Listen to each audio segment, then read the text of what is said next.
Hey guys, my name is Adam, and I think it's about time that I make an Xbox One video. So here we are. Now, I promised for a long time I would make this video. I promised all the way back when it was the pre-reveal when I made that Xbox One news and rumors video, so I think it's time that I go back to this. Now, a lot of rumors have dissipated, and we have a lot of information that has been exchanged, so I think it's a great time to actually talk about my opinions and my thoughts on the Xbox One, and pretty much on the console as a whole. There have been a lot of problems so far, a lot of negative press, a lot of consumer backlash, so let's get right into it. The first topic I have to cover today is a very, very important one. It needs to be talked about. There needs to be at least a little bit of change, or maybe I can just inform you on certain things that maybe you didn't know before. So I don't think anyone expected Microsoft to make the change in audience like they did. The Xbox One reveal event really wasn't good for me. I did not enjoy it. It was a very bland experience. I did not find it interesting, and the main reason for that is because it didn't appeal to me. And they weren't trying to appeal to me, and that's the funny thing about it. And I'll get into a bunch of reasons why they really blew it with this one, but let's start off talking about their new focus. The reveal event focused on three different things. They wanted to focus on television, sports, and bringing this entertainment system into your living room. Now, that is fine. I totally get that. What Microsoft wants to do is target an older audience. They want to target a more mature audience. And if we look back on the previous generation, or rather the current generation of systems, we will notice that the Xbox 360 does cater to a younger audience, and the PlayStation targets to an older audience. That is fine. That's pretty much just how it is. When you go on Xbox Live, you hear a bunch of squeakers, and they're very young, and so on and so forth. And then when you go on the PlayStation Network, then you're going to see, generally, on average, an older demographic. That's all well and good. I completely get why. Now, if we take a look at why Microsoft is moving over to this older, more mature audience, then it generally comes down to money. Now, the entertainment system does not just appeal to gamers. The gaming market is really not what Microsoft is looking at right now. They are going to be targeting a much larger audience. They want to target gamers a little bit, but the real people they're targeting are the average person who likes to watch TV and play games. Anybody. And they can be very casual gamers, or they can be people that just work and want to watch Netflix on a very nice service. It doesn't really matter. They're targeting this different group. They're not targeting that traditional gamer that likes to play their grand strategy games and their FPSs for the most part. They're targeting more of a casual audience. And that's why we saw Call of Duty and EA Sports make huge appearances at that reveal. I mean, it's pretty obvious who they're targeting, and I'll tell you exactly who that is. They're targeting an audience known as a dude bro audience, and those people are essentially college students. That is the average demographic they want to shoot for. These college students like to talk with their friends on Skype. They like to switch in between watching actual football and then switching over to Madden to play with their favorite teams, and that's fine. I get that, and it's just a new audience. I'm fine, but here's where the problem comes in. Microsoft, I don't think they realize how bad this is going to be for marketing them. Now, the Xbox 360 was a gaming rig. There's no question that thing was meant for gaming. Only at the end of its life cycle did we start to see entertainment features. They were still limited because there's only so much improving a system can go after it's been released. At the end of its life cycle, we saw Netflix, Hulu Plus, YouTube, all that other good stuff, and Zune, I think, was for music, or whatever else there was. I didn't use the stuff because it wasn't really worthwhile for me. The huge problem that I have with all these extra features that they're throwing on there is that everything there pretty much requires a subscription fee. And that would be fine because, you know, Netflix does require a subscription fee. But the problem comes in where Xbox Live already requires a subscription fee, and then you need to get a Netflix subscription fee and maybe a Zune subscription fee, so all of this stuff piles on. That's why the PlayStation was more valuable for your more mature gamer who likes to watch Netflix and other stuff besides gaming, because they didn't have to pay a regular subscription fee.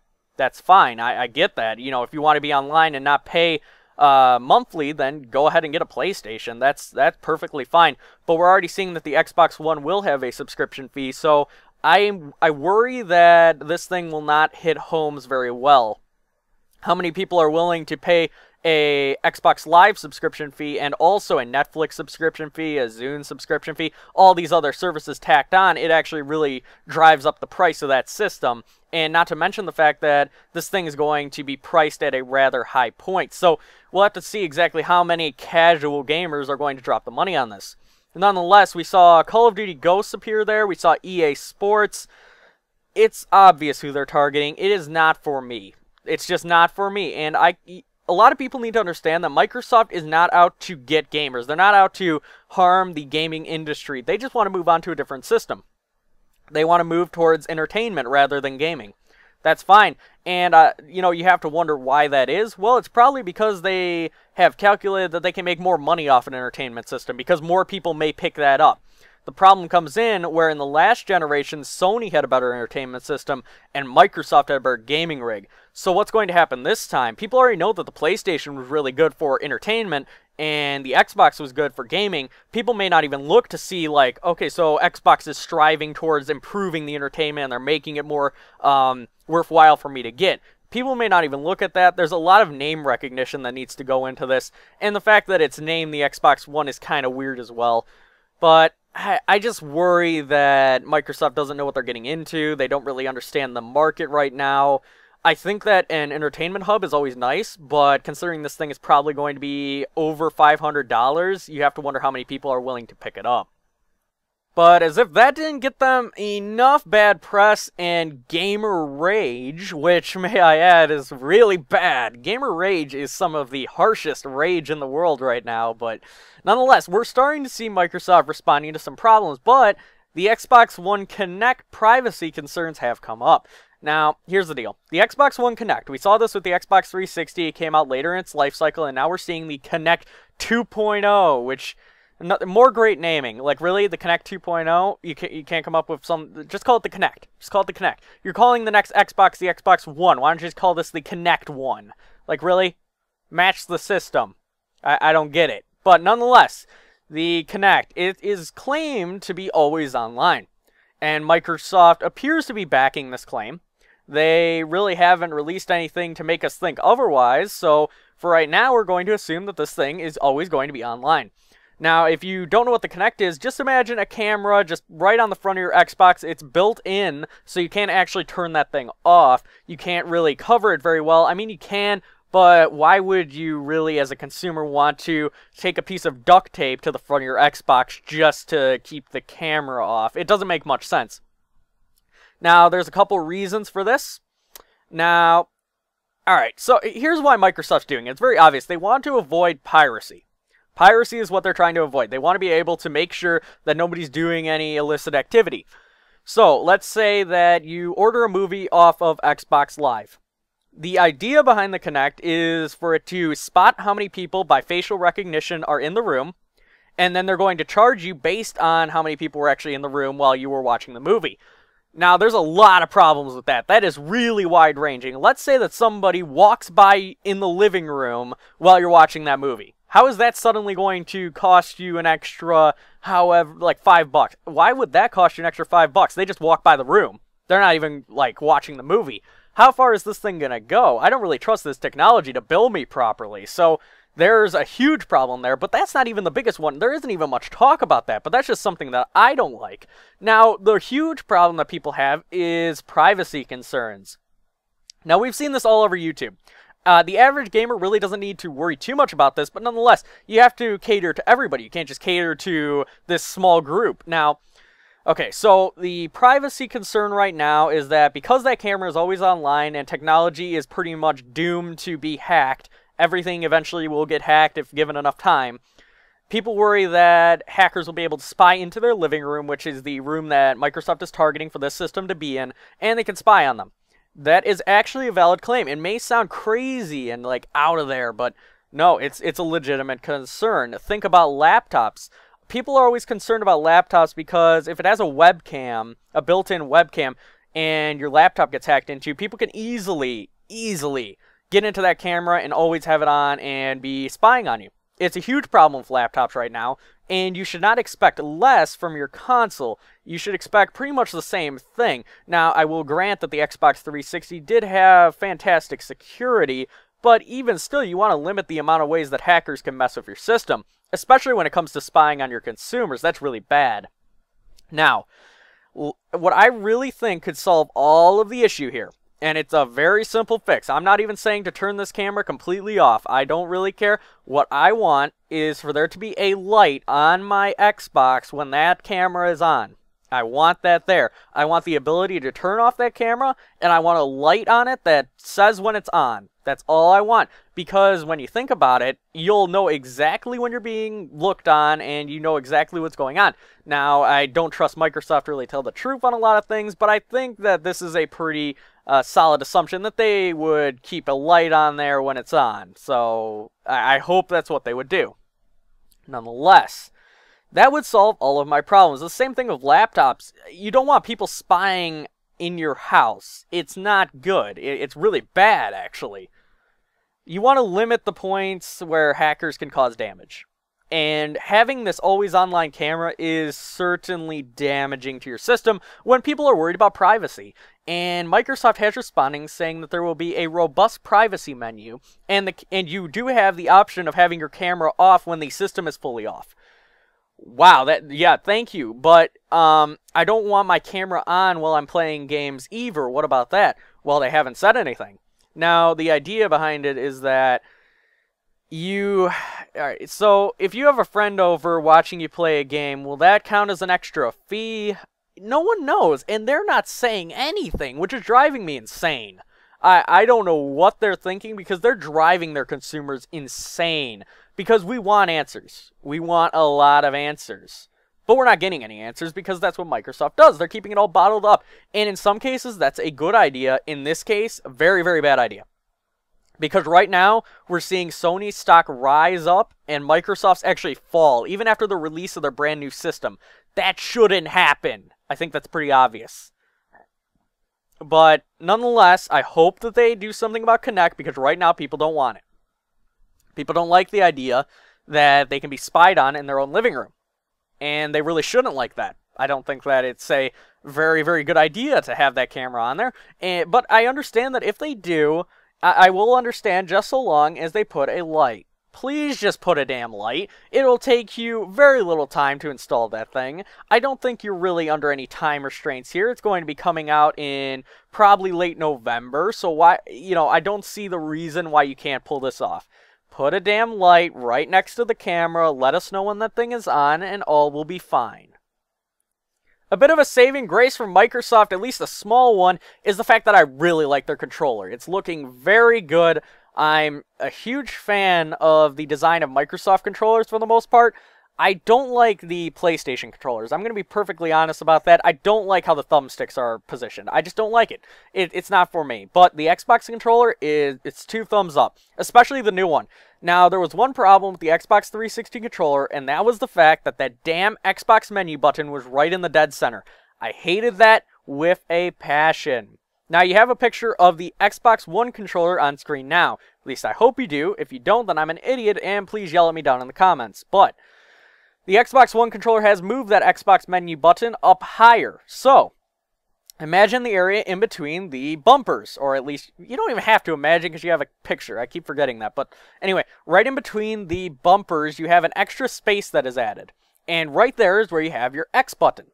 I like that. There is literally nothing else there for you to hit. So if you hit that X button, then you meant to hit it. You wanted that Xbox menu and you weren't trying to hit start or something else. That's good. I like that. That's really good. Now, it does make the controller a little bit bigger, maybe a little tougher to hold. I don't know, really. How tough is it going to be to hit those bumpers and triggers? I have no idea. I haven't been able to hold a controller, and pretty much nobody has been able to hold a controller, so we can't really speculate yet, but it looks good. I think that this thing is definitely shaping up nicely. You'll also notice that the D-pad is much better. I hated the Xbox 360 D-pad. It was horrible. It was really unresponsive. I never used that thing because it just didn't work right. Now we're seeing that this thing looks a lot better. It looks a lot more responsive. It looks a lot more like Sony's, actually, so I like that. Also, you'll notice that the thumbsticks are concave inwards once again, which is great. I always like that. And there is a couple other things on the base controller. So, right in the center where start and select used to be, we see 2 new buttons. Now, I don't know if these are still start and select. They certainly don't look like it. We generally know what a start button looks like.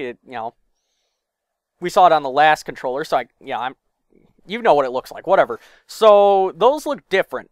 I don't exactly know what they're shooting for with that. I can't really tell what's on those. There are pictures, and it almost looks like there's 2 windows and then a full screen. I don't know. Maybe that's windowed and full screen. I don't know what they're planning for that. It could have something to do with their Skype functionality where they can put Skype up on a separate window. There's a lot of things that could do, but it's so tough to tell exactly what those things do. We'll find out more as we get closer to release, I'm sure, but for right now, we're kind of just up in the air with it. Now, one last thing I want to mention about the controller, and this is probably the most important, is the headset jack. So, the Xbox 360 used the very default, very standardized version of a 3.5mm jack. At least I think so. Keep in mind that I'm not a headset junkie. I don't know everything about headsets. I don't know about all these headset jacks and speaker jacks. I don't know about all of it. But from what I remember, the Xbox 360 had a 3.5mm jack, which is a very standard port that will allow you to use a headset. Fine. So everyone could use that. There was no licensing required. You know, you could have Astros and Turtle Beach and Razer. They could all make headsets for that machine. That's all good. Now we're seeing that Microsoft has put a new one on there. Well, what does that mean? To me, it means that this is going to be some sort of a licensing system. So Microsoft is going to be charging companies to actually build headsets for their controllers. I don't have too much of a problem with that. For the most part, it's kind of a cash cow because they really just want to maximize their profits, and I can understand that. I suppose the real question comes in, how much are these licenses actually going to cost? Is it going to be like ridiculous, or is it going to be affordable? I don't know. It's definitely a challenge to figure out exactly what's going on with it. Nonetheless, I think that Microsoft is just trying to make a little extra money off this, and it's not inherently bad. It's just going to be a different headset jack. It certainly doesn't look standard, so people are going to have to get a license in order to put their headset on this thing. The thing that I worry about is there may be some sort of a monopoly going on the system. Let's say Astros really wants to put all their headsets on there, and Turtle Beach just says, nah, you know what, I'm not going to put my headsets on there. Then we could see Astro prices rise just because there's no other option. That's something that always concerns me. There always needs to be a level of competition, and I think that standards really improve competition. I don't know, that's just my thoughts on it, but let's move on to the next part of the Xbox One. When talking about the Xbox One, and I guess Microsoft in general, we always need to talk about used games. So, used games have been the center of heated debate for the past couple of years, but now we're seeing it come to its peak because Microsoft is now heading the charge against them.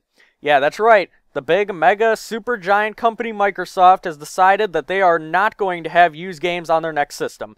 What a crazy idea. Now, okay, I am not here to say that used games are inherently bad or inherently good. This is not that type of video. I am not going to be debating the issue. I'm telling you the importance behind this for Microsoft and their motivation for doing this, the purpose of it being on the console, because you know, most people believe that Microsoft is completely anti-consumer. I really don't think so. They don't let it off that way. Now, Microsoft does do stupid things, don't get me wrong, but I don't think they're inevitably anti-consumer. So let's talk about that. Let's talk about the purpose of it being on the console, why it's good for the system, and why it's bad for the system. So here's the thing. Retail gaming has always been the thing for consoles, and what used games have always been about is that somebody goes in and picks up a $60 game, they bring it back when they're done with it, let's say, they drop it off at GameStop where they get around $5 because GameStop is really cheap, and then they put it back on the shelf for about $40. The next person comes in, picks up that used copy for a lower price, and then all that money that is gathered from the secondhand sale goes directly to GameStop, 100% of it, and the developer and publisher does not get anything from a secondhand sale. That is the premise behind used games. Now, there's a couple ways of looking at this. The one way is that it is good advertising because you have a bunch of people that would have your game that they wouldn't have otherwise because they can get it for a lower price. Fine, that's a good point. And then there's also the idea that publishers and developers are no longer meeting quotas or budget restraints because used games are so prominent and they're not getting the necessary revenue that they need to keep going with this.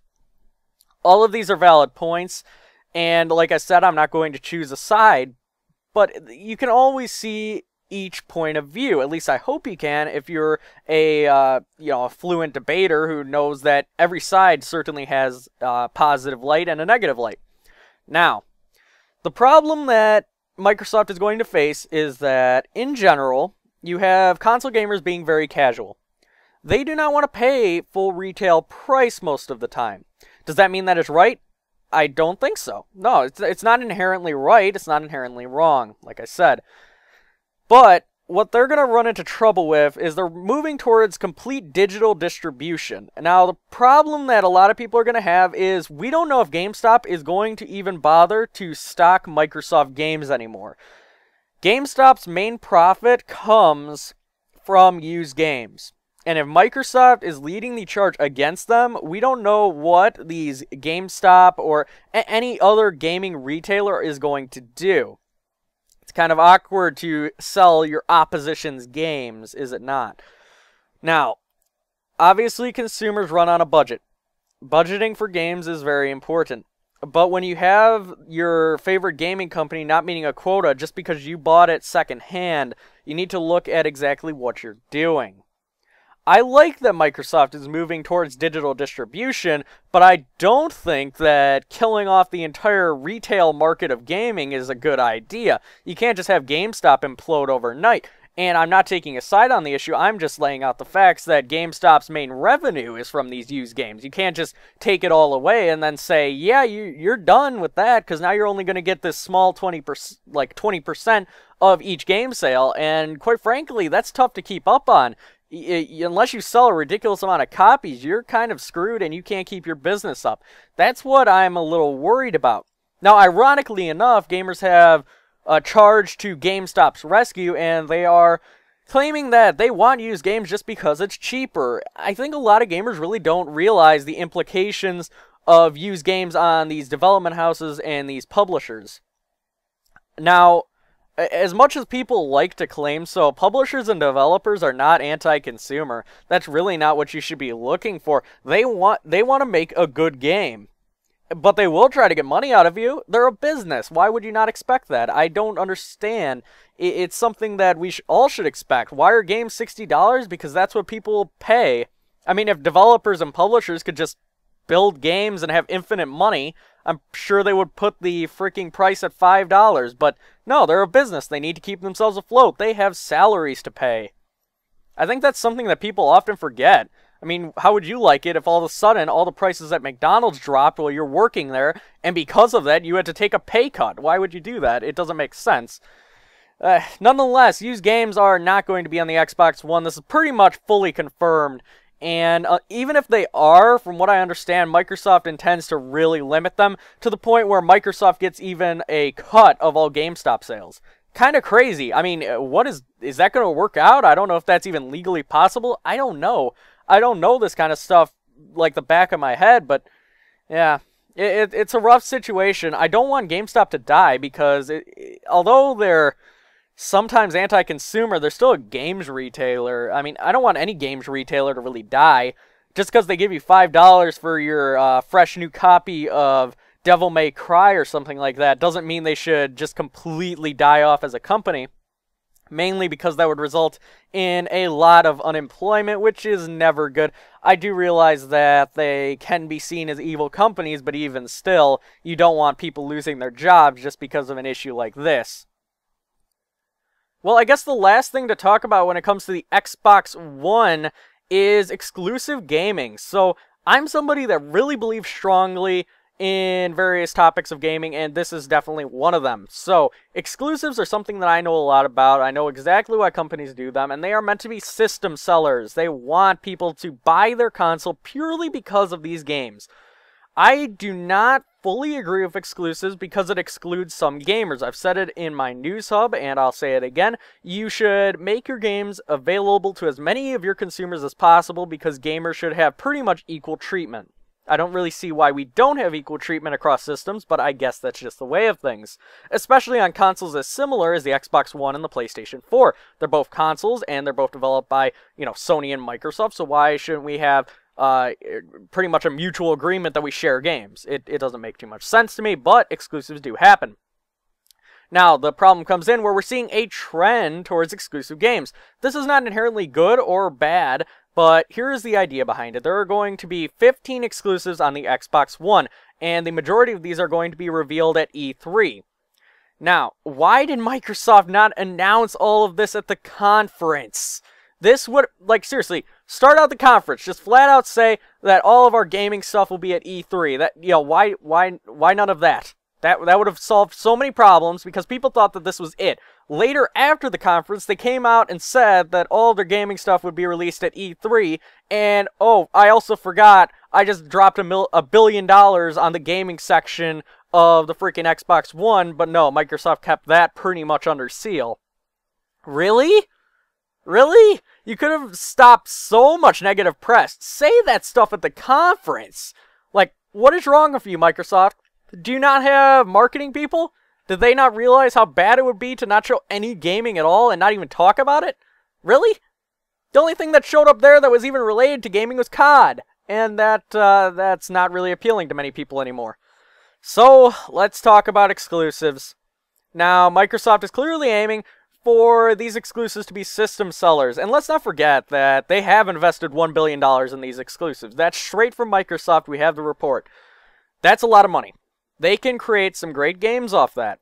They're paying these development houses and publishers to create these fantastic games. Great.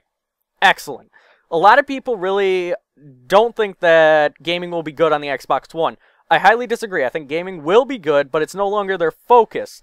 That's what I'm trying to say. There's a lot of people that think gaming will just suck because it's no longer their focus.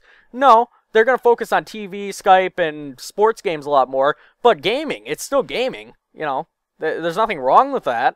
Now, these 15 exclusives, 4 of them are EA Sports games, so I don't know if you like those, so I guess if you're not a sports fan, then it will go down to about 11. That is still a lot more than the previous generation, and this is where we see that trend towards more and more exclusives, because especially during a time like this, Microsoft needs exclusive titles because Sony is winning the console war. They have a huge advantage right now, and Microsoft needs something good. They need something big. They need to have the next Bastion on their hands. They need something crazy that'll sell a ton of copies. That's what they need.